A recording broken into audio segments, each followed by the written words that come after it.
I think one of the great things about Coffee Ark is it's an organic growth that's happened. So it's something that I've pondered for many years, and it's been looking at the community and what their needs are and then addressing them. But in that addressing, meeting with like-minded people and doing it as a collaborative project, partnering with other organisations and agencies, both in the church and secular.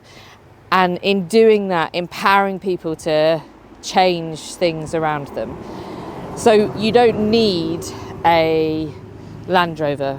You don't need anything posh or fancy. In fact, it's just about looking at what that need is. And for us, that was around mental health and a space for people to belong where they were isolated. It was looking at the heritage of our church, which involved the Fenland Ark, which was a boat that went around taking the gospel and resources to people all over the fens. And it's just jumping forward into something that is about being with people where they are and a good excuse for a coffee. But actually it is about this transforming lives one cup at a time. We don't need to do everything at once. We can just do little bits at a time. And that's the key thing that's changed for us, is being courageous and out-focused, but leaning into what we think the Holy Spirit is leading us to do. Coffee Ark came from a place of years of prayer, of wondering, of pondering, and looking at what the needs are in our area. But beyond that, looking at what were the blockages to church, what were the barriers.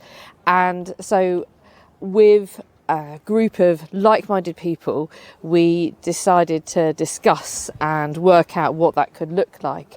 We had a meeting with a company based at the other side of Cambridge who were looking at selling this amazing vehicle behind us. And we thought, do you know what, this could be the exact thing that God is calling us into. And so lent into that opportunity. And it's just been amazing. We were wanting something that would allow us to be in community, allow people to be together wherever they were, to look at mental health and well-being and meet that need to then enable us to be able to talk about Jesus. It came from a point in my thinking from Tear Fund, which the founder of Tear Fund said, people can't eat prayer. And a bit of me has always been challenged by that. And it was so true. They need to know that they're loved and they belong. And in doing that and in being that witness, just through kindness, a cup of coffee, or just being in the spaces that they are, the conversations about Jesus can happen. And that's where we've come from, really.